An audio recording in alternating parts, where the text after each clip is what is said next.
Good evening everyone, welcome to knowledge account. তোমাদের আজকে WBP KP special GK হবে। আমি বলেছিলাম তোমাদের একদিন সন্ধ্যাবেলা 7টায় আমি একটু ইজি টু মিডিয়াম করব, যেটা মোটামুটি তোমাদের ডাব্লিউবিপি কেপিতে আসার মতো, এবং আর একদিন তোমাদের একটু হার্ড থেকে মিডিয়াম করব, মিডিয়াম টু হার্ড করব। তো গতকাল আমরা পিএসসি ওরিয়েন্টেড ক্লাস করিয়েছি, আজকে আমরা করব ডাব্লিউবিপি। ঠিক আছে, তো এগুলো সবাই দেখো। ডাব্লিউবিপি যারা পরীক্ষা দিচ্ছ বা কেপি যারা পরীক্ষা দিচ্ছ বা পিএসসির জন্য যারা প্রিপারেশন নিচ্ছ, সবাই ক্লাসগুলো ফলো করো, কেননা এখানে যে 40টা প্রশ্ন তোমাদের রয়েছে খুব ইম্পর্টেন্ট এবং খুব সিলেক্টেড প্রশ্ন রয়েছে, এবং তার সাথে সাথে তোমরা আরো অনেক এক্সট্রা জিনিসও জানতে পারবে। তো জিকের সেট নাম্বার 5 আমরা আজকে দেখবো। স্টার্ট করার আগে সবাইকে আমি বলে দিই, ডাব্লিউবিপি কনস্টেবলের জন্য পুরো 85 নম্বরের full length free mock test তোমাদের রয়েছে 14 এপ্রিল, রবিবার সকাল 9টা থেকে 11টা এর মধ্যে তোমরা এই টেস্টটা দিতে পারবে। আর পিএসসি ক্লার্কশিপের সম্পূর্ণ ফ্রি মক টেস্ট তোমাদের সন্ধ্যাবেলা 6টা থেকে 8টা পুরো 100 নম্বরের, এটাও তোমরা দিতে পারবে নলেজ অ্যাকাউন্ট অফিসিয়াল অ্যাপে। কিভাবে কি দেবে না দেবে এর জন্য আমাদের এই টেলিগ্রাম চ্যানেলটাতে তোমরা জয়েন করে রাখো। আর কে স্টাডি চ্যানেলে তোমাদের দেখো 12 নম্বর ক্লাস হয়ে গেছে static GK, important pass of India, ভারতের গুরুত্বপূর্ণ গিরিপথ, তোমাদের আজকে সকালেই হয়েছে।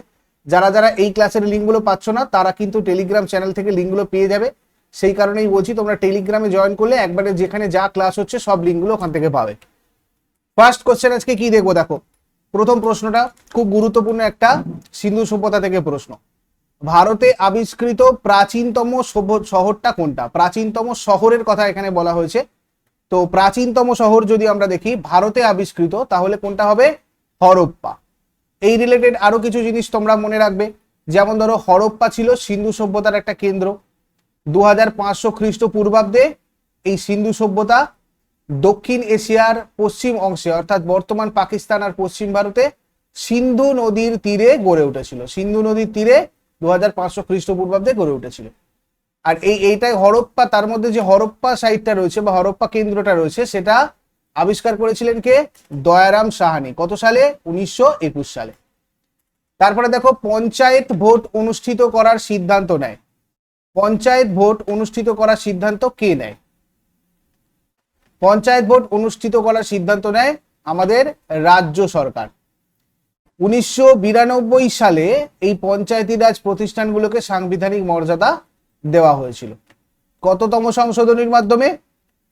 73তম মানে সংবিধান সংশোধনীর মাধ্যমে। ঠিক আছে, সংবিধান সংশোধনীর মাধ্যমে এটা কার্যকর হয়েছিল 1993 সালের 24শে এপ্রিল। অনেক সময় কার্যকর নিয়ে যদি তোমাদের প্রশ্ন আসে সেক্ষেত্রে তোমরা কিন্তু এটা করবে, ভালো করে মনে রাখবে।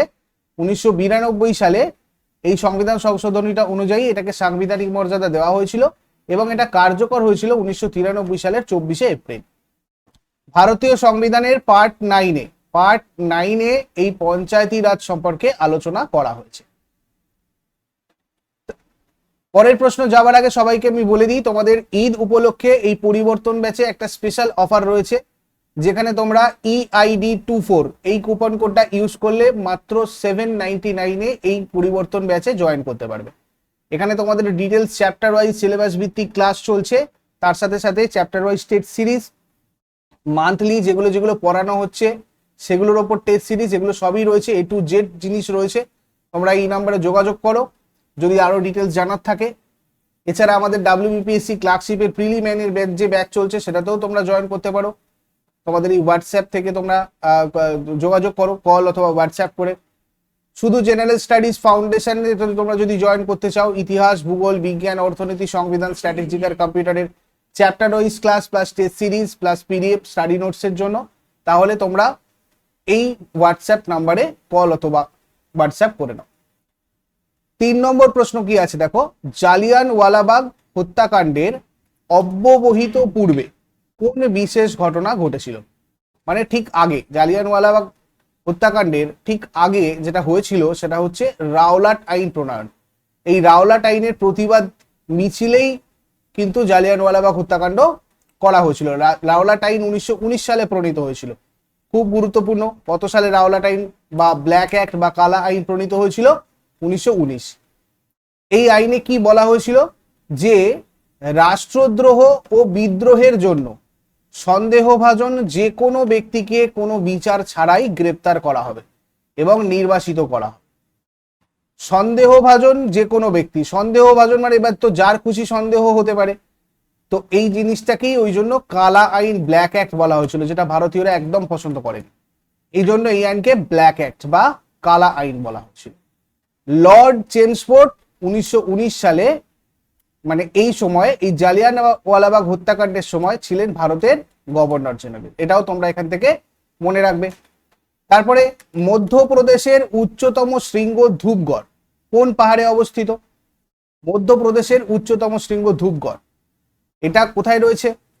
মহাদেব পাহাড়ে রয়েছে। এটা হচ্ছে তোমাদের মহাদেব পাহাড়ের ছবি। এখানে রয়েছে মধ্যপ্রদেশের উচ্চতম শৃঙ্গ ধূপগড়। ধূপগড় সাতপুরা পর্বত শ্রেণীর সর্বোচ্চ শৃঙ্গ। সাতপুরার সর্বোচ্চ শৃঙ্গ কি? ধূপগড়।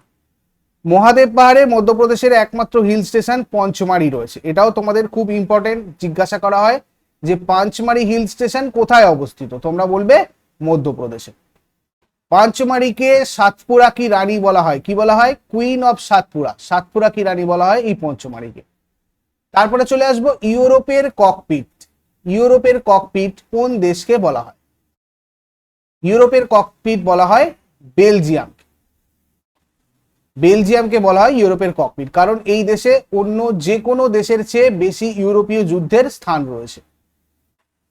নিচের মধ্যে কোনটি সোডিয়ামের আকরিক? সোডিয়ামের আকরিক হয়ে যাবে তোমার বোরাক্স, এবং সোডিয়ামের পারমাণবিক সংখ্যা কত? পারমাণবিক ক্রমাঙ্ক 11। সোডিয়ামের পারমাণবিক ক্রমাঙ্ক 11 আর সংকেত হচ্ছে তোমার Na। আর এর অন্যান্য আকরিক হচ্ছে তোমার চিলি সলপিটার, এটাও খুব আসে পরীক্ষায়। চিলি সলপিটারটাও কিন্তু সোডিয়ামের একটা আকরিক। তারপরে দেখো জিএসটি কাউন্সিলের ভাইস চেয়ারপারসন হবেন কে? জিএসটি কাউন্সিলের ভাইস চেয়ারপারসন কে হন? ইনি হয় কেন্দ্র সরকারের যে কোনো একজন সদস্য হন, বা রাজ্য সরকারের যে কোনো একজন সদস্য হন, কিংবা কেন্দ্র সরকারের দ্বারা মনোনীত সদস্য। এই তিন ধরনের সদস্যকে নিয়েই কিন্তু জিএসটি কাউন্সিল গঠিত হয়। আমরা জানি 101তম সংবিধান সংশোধনীর মাধ্যমে এই জিএসটি কাউন্সিল অন্তর্ভুক্ত হয়েছিল। এটা 2016 সালে 17 সালে কার্যকর হয়েছিল 1 জুলাই। যদি বলা হয় ইন্ট্রোডিউস কবে হয়েছিল তাহলে বলবে 2016, কিন্তু এটা কার্যকর হয়েছিল 2017 সালে। আর ওই জন্য 1 জুলাইটাকে আমরা জিএসটি ডে হিসাবে পালন করি। জিএসটি ডে হিসাবে আমরা কি করি? পালন করি। 279 এর নাম্বার আর্টিকেলে এই জিএসটি কাউন্সিলের গঠন সম্পর্কে আলোচনা করা হয়েছে। জিএসটি কাউন্সিলের চেয়ারম্যান কে থাকেন? আমাদের কেন্দ্রীয় অর্থমন্ত্রী, বর্তমানে নির্মলা সীতারামন রয়েছেন, ইনি থাকেন আমাদের জিএসটি কাউন্সিলের চেয়ারম্যান। তারপরে দেখো বাটুল দি গ্রেট, নন্টে ফন্টে, এই চরিত্রগুলো কার সৃষ্টি? নারায়ণ দেবনাথের সৃষ্টি হচ্ছে এই বাটুল দ্য গ্রেট, নন্টে ফন্টে, এই ধরনের চরিত্রগুলো। নেক্সট, ননস্টিক বাসনপত্র কি দিয়ে তৈরি করা হয়? ননস্টিক বাসনপত্র তৈরি করা হয় টেফলন দিয়ে। যেমন ধরো এই ফ্রাইং প্যান রয়েছে, সসপ্যান রয়েছে, পলিটেট্রাফ্লোরোইথিলিন পিটিএফই নামক উপাদান দিয়ে এগুলোকে প্রলেপ দেওয়া হয়। আর সাধারণত এই পিটিএফ নামক যে উপাদান বলছি এটাই টেফলন নামে পরিচিত। তারপরে দেখো মূর্তি দেবী পুরস্কার, এটা কোন ক্ষেত্রে দেওয়া হয়? মূর্তি দেবী পুরস্কারটা দেওয়া হয় সাহিত্যের ক্ষেত্রে, অর্থাৎ লিটারেচারের ক্ষেত্রে। ভারতীয় জ্ঞানপীঠ দ্বারা এই পুরস্কারটা দেওয়া হয়। প্রথম পুরস্কারটা দেওয়া হয়েছিল 1983 সালে। তারপরে বাণিজ্যের উদ্দেশ্যে কারা প্রথমে ভারতে এসেছিল? আমরা যখন ইউরোপীয়দের আগমন দেখি তার মধ্যে বাণিজ্যের উদ্দেশ্যে কারা প্রথম ভারতে এসেছিল? বাণিজ্যের উদ্দেশ্যে প্রথমে ভারতে এসেছিল কারা? পর্তুগিজরা। 16 শতকের মাঝামাঝি ভারতীয় বাজারে এরা প্রবেশ করার চেষ্টা করেছিল। পর্তুগিজরা কোচিনে তাদের প্রথম দুর্গ ফোর্ট ইমানুয়েল তৈরি করেছিল। এটা হচ্ছে পর্তুগিজদের প্রথম দুর্গ, ভালো করে নোট করে রাখবে। যদি জিজ্ঞাসা করা হয় পর্তুগিজরা কোথায় তাদের প্রথম দুর্গ করেছিল, তোমরা বলবে কোচিনে। আর যদি বলা হয় প্রথম কোন দুর্গটা পর্তুগিজদের প্রথম দুর্গ, তখন বলবে ফোর্ট ইমানুয়েল। তারপরে হচ্ছে অঙ্গরাজ্যের বিধানসভার ন্যূনতম সদস্য সংখ্যা কত? অঙ্গরাজ্যে দুটো সভা হয়, ঠিক আছে, বিধানসভা নিম্নকক্ষ আর বিধান পরিষদ উচ্চকক্ষ। কোনো কোনো রাজ্যের বিধান পরিষদ থাকে, আবার কোনো কোনো রাজ্যের থাকে না। আর বিধানসভা প্রত্যেকটা রাজ্যেরই মোটামুটি থাকে। তো এখানে আমাদের 60-এর কম হয় না, বিধানসভার ন্যূনতম সদস্য 60-এর কম হয় না, এবং 60-এর কম আর 500-র বেশি সদস্য থাকলে মানে থাকলে হবে না, মানে এর মধ্যে থাকে কথা। এবং এটা রয়েছে তোমার আর্টিকেল 170-তে। উত্তরপ্রদেশের বিধানসভায় সর্বোচ্চ আসন রয়েছে, ঠিক আছে, 403টে রয়েছে উত্তরপ্রদেশের বিধানসভায়, সর্বোচ্চ আসন রয়েছে এখনো পর্যন্ত। তারপরে দেখো নিচের কোন লিপিটিকে সমস্ত আধুনিক ভারতীয় লিপির জননী বলা হয়? সমস্ত আধুনিক ভারতীয় লিপির জননী বলা হয় ব্রাহ্মী লিপিকে। সমস্ত আধুনিক ভারতীয় লিপি এবং দক্ষিণ পূর্ব এশিয়া এবং পূর্ব এশিয়ার কয়েকটা লিপি ব্রাহ্মী লিপি থেকে উদ্ভূত, তাই এগুলোকে সমস্ত আধুনিক ভারতীয় লিপির জননী বলা হয়। এবং এই ব্রাহ্মী লিপি হচ্ছে সিন্ধু সভ্যতার পরে ভারতে গড়ে ওঠা প্রাচীনতম লিখন পদ্ধতি। অশোকের শিলালিপিগুলো কিন্তু এই ব্রাহ্মী লিপিতে অনেকগুলোই রয়েছে। তারপরে কার্যকালের মেয়াদ সম্পূর্ণ হওয়ার পূর্বেই উপরাষ্ট্রপতিকে পদচ্যুত করার ক্ষমতা রয়েছে কার? কার্যকালের মেয়াদ সম্পূর্ণ হওয়ার আগেই উপরাষ্ট্রপতিকে পদচ্যুত করার ক্ষমতা রয়েছে সংসদের, মানে পার্লামেন্টের। এটা সংবিধানের 63 নম্বর অনুচ্ছেদে রয়েছে, মানে উপরাষ্ট্রপতির পদের উল্লেখটা সংবিধানের 63 নম্বর আর্টিকেলে রয়েছে। উপরাষ্ট্রপতিকে নির্বাচিত করেন কে? লোকসভা আর রাজ্যসভা সদস্যগণ। লোকসভা, একটু আমার গলাটার প্রবলেম আছে, তোমরা সবাই অ্যাডজাস্ট করে নিও। লোকসভা আর রাজ্যসভার সদস্যগণ এই উপরাষ্ট্রপতিকে কিন্তু নির্বাচন করেন। এই উপরাষ্ট্রপতির কার্যকালের মেয়াদ কত বছর হয়? 5 বছর হয়। আর উপরাষ্ট্রপতি কিন্তু রাজ্যসভায় সভাপতিত্ব করেন। রাজ্যসভায় কে সভাপতিত্ব করেন? প্রায়শই তোমাদের প্রশ্ন আসে, তোমরা বলবে উপরাষ্ট্রপতি। তারপরে চলে এসো, পাইরিডক্সিন কোন ভিটামিনের রাসায়নিক নাম? পাইরিডক্সিন কোন ভিটামিনের রাসায়নিক নাম? ভিটামিন B6 এর রাসায়নিক নাম হচ্ছে পাইরিডক্সিন। ভিটামিন B12 যদি দেখি, এর রাসায়নিক নাম সায়ানোকোবালামিন। ভিটামিন ডি মানে ক্যালসিফেরল, এর রাসায়নিক নাম। আর ভিটামিন ই মানে কি? টোকোফেরল, রাসায়নিক নাম। তারপরে দেখো, রাজ্য বিধানসভার 2টি অধিবেশনের মধ্যে সর্বাধিক অনুমোদনযোগ্য সময়কাল কত? রাজ্য বিধানসভার 2টো অধিবেশনের মধ্যে সর্বাধিক অনুমোদনযোগ্য সময়কাল হবে কত? 6 মাস। কেন্দ্রীয় আইনসভা অর্থাৎ পার্লামেন্টেরও 2টো অধিবেশনের মধ্যে সর্বাধিক ব্যবধান কত? 6 মাস। তারপরে ব্রিটিশ সরকার 1919 সালের ভারত শাসন আইন পর্যালোচনা করার জন্য কোন কমিশন ভারতে পাঠিয়েছিল? দেখো একটু ঘুরিয়ে প্রশ্নটা করা হয়েছে। আমরা জানি এই আইনটাকে পর্যালোচনা করার জন্য 1929 সালে কার আসার কথা ছিল? কোন কমিশন গঠন করার কথা ছিল? Simon commission. কিন্তু তার 2 বছর আগেই হয়েছিল, 1928 সালে 23 ফেব্রুয়ারি সাইমন কমিশন ভারতে এসেছিল, কিন্তু গঠন হয়েছিল 1927 সালে। 1927 সালে গঠন হয়েছিল এবং এসেছিল ভারতে 1928 সালে। আর এই সাইমন কমিশনের চেয়ারম্যান কে ছিলেন? জন সাইমন। আর এই কমিশনে কিন্তু কোনো ভারতীয় ছিল না। আর এই সাইমন কমিশনেতেই, মানে যখন সাইমন কমিশন আসে তখনই প্রতিবাদের সময় ভারতীয়রা কালো পতাকা ব্যবহার করে গো ব্যাক সাইমন এই স্লোগানটা দিয়েছিল। আর একটা ইম্পর্টেন্ট পয়েন্ট হচ্ছে, 1928 সালে এই সাইমন কমিশনের বিরুদ্ধে বিরোধিতা প্রদর্শন করতে গিয়ে আমাদের লাহোরে লালা লাজপত রায়ের মৃত্যু হয়েছিল। লালা লাজপত রায় মৃত্যুবরণ করেছিলেন এই সাইমন কমিশনের বিরুদ্ধে প্রতিবাদের সময় লাঠিচার্জে, পুলিশের লাঠিচার্জে।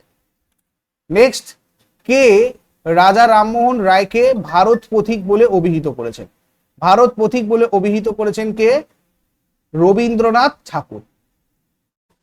মুঘল সম্রাট দ্বিতীয় আকবর রামমোহন রায়কে রাজা উপাধি দিয়েছিলেন।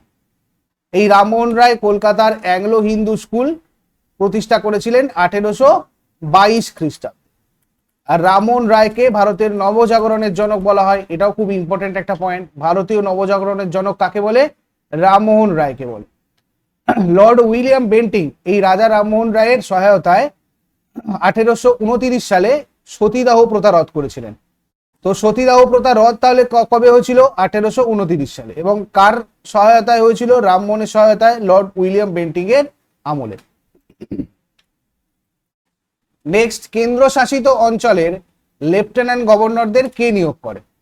কেন্দ্রশাসিত অঞ্চলের লেফটেন্যান্ট গভর্নরদের নিয়োগ করবেন ভারতের রাষ্ট্রপতি। 239-এর 1 নম্বর আর্টিকেল অনুযায়ী ভারতের রাষ্ট্রপতি এই কেন্দ্রশাসিত অঞ্চলের লেফটেন্যান্ট গভর্নরদের নিয়োগ করে। তারপরে রামগরুরের ছানা এই কবিতাটি কার লেখা? রামগরুরের ছানা এই কবিতাটি লিখেছিলেন সুকুমার রায়। ল্যাটারাইট মৃত্তিকা নিম্নের কোনটির অভাবজনিত নয়? লৌহ। এই মাটি বক্সাইট বা ফেরিক অক্সাইড সমৃদ্ধ এবং এই মাটিতে চা কফি খুব ভালো হয়, এর আগের বারই তোমাদের পরীক্ষা এসেছিল। এছাড়া রাবার, সিংকোনা, নারকেল এইসব গাছ ল্যাটারাইট মাটিতে খুব ভালো হয়। তারপরে ভারতে কোন রাজ্য চা উৎপাদনে প্রথম স্থানে রয়েছে? চা উৎপাদনে প্রথম স্থানে রয়েছে ভারতের আসাম রাজ্য। ভারতের চা শিল্প হচ্ছে প্রধান বৈদেশিক মুদ্রা উপার্জনকারী এবং কর্মসংস্থান সৃষ্টিকারী একটা সেক্টর। ভারত বিশ্বের দ্বিতীয় বৃহত্তম চা উৎপাদনকারী দেশ। দেশের দিক থেকে যদি দেখতে চাই, ভারত বিশ্বের মধ্যে দ্বিতীয় বৃহত্তম চা উৎপাদনকারী দেশ। নেক্সট, হুমায়ুন হিমালয়ের সর্বোচ্চ শৃঙ্গের নাম কি?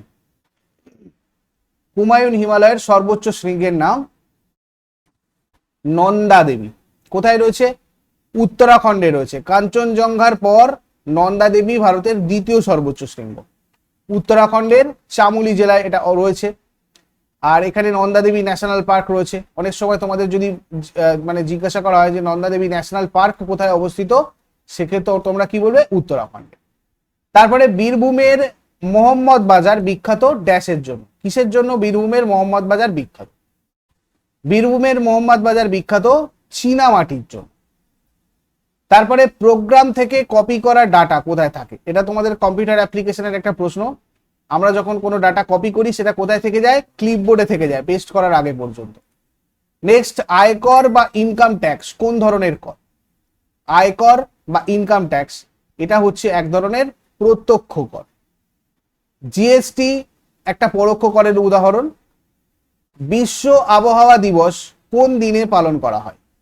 ওয়ার্ল্ড মেটেরোলজিক্যাল ডে এটা পালন করা হয় 23শে মার্চ প্রত্যেক বছর। 1950 সালের এই 23শে মার্চে ওয়ার্ল্ড মেটেরোলজিক্যাল অর্গানাইজেশন প্রতিষ্ঠিত হয়, WMO এটা প্রতিষ্ঠিত হয়। সেই জন্যই এই 23শে মার্চটাকে স্মরণ করে প্রত্যেকদিন আমরা বিশ্ব আবহাওয়া দিবসটা পালন করি। এই ওয়ার্ল্ড মেটেরোলজিক্যাল অর্গানাইজেশনের সদর দপ্তর কোথায়? সুইজারল্যান্ডের জেনেভাতে। আর 2024-এ এই বিশ্ব আবহাওয়া দিবসের থিম কি ছিল? At the front line of climate action. At the front line of climate action. Next, Jon Fosse যিনি সাহিত্যে 2023 সালের নোবেল পুরস্কার জিতেছেন। সাহিত্যে 2023 সালের নোবেল পুরস্কার জিতেছিলেন জন ফস। ইনি কোন দেশের বাসিন্দা? ইনি নরওয়ের বাসিন্দা। কে সাঁচি স্তূপ নির্মাণ করেছিলেন? সাঁচি স্তূপ এটা নির্মাণ করেছিলেন অশোক। সাঁচি স্তূপ অশোক দ্বারা নির্মিত একটা বৌদ্ধ স্থাপত্য। এটা মধ্যপ্রদেশের রাইজেন জেলাতে রয়েছে। 1989 সালে ইউনেস্কো ওয়ার্ল্ড হেরিটেজ সাইটের মর্যাদা পেয়েছিল এই সাঁচি স্তূপ। এবং বর্তমানে ভারতীয় 200 টাকার নোটে সাঁচি স্তূপের ছবি দেখা যায়। নেক্সট, তড়িতের উত্তম পরিবাহী হলো, তড়িতের উত্তম পরিবাহী কোনটা? তড়িতের উত্তম পরিবাহী হচ্ছে তোমার লবণাক্ত জল। তারপরে নিম্নলিখিত কোন গ্যাসের উপস্থিতির কারণে কয়লা খনিতে বিস্ফোরণ ঘটে? কয়লা খনিতে বিস্ফোরণ ঘটে কিসের জন্য? মিথেনের জন্য, যেটাকে আমরা মার্স গ্যাস বলি, CH4। এটাকে আমরা মার্স গ্যাসও বলে থাকি। দাদা ঠাকুর কার ছদ্মনাম? দাদা ঠাকুর হচ্ছে শরৎচন্দ্র পণ্ডিতের ছদ্মনাম। ইনসুলিনে কোন ধাতু উপস্থিত থাকে? ইনসুলিনে উপস্থিত থাকে তোমার জিঙ্ক। এটা একটা পেপটাইড হরমোন যেটা অগ্নাশয়ের বিটা কোষ দ্বারা নিঃসৃত হয়। এটা রক্ত থেকে গ্লুকোজ শোষণ করে কার্বোহাইড্রেট, চর্বি, প্রোটিনের বিপাক নিয়ন্ত্রণ করে। টেলিফোন গ্রাহক যন্ত্রে শক্তির রূপান্তর হয় কিরকম? টেলিফোন গ্রাহক যন্ত্রে তড়িৎ শক্তি শব্দ শক্তিতে পরিণত হয়। তারপরে নিচের কোনটির বয়স নির্ধারণে কার্বন ডেটিং ব্যবহার করা হয়? জীবাশ্ম, central industrial security force CISF এর মহাপরিচালক হিসাবে নিযুক্ত হওয়া প্রথম মহিলা অফিসার কে?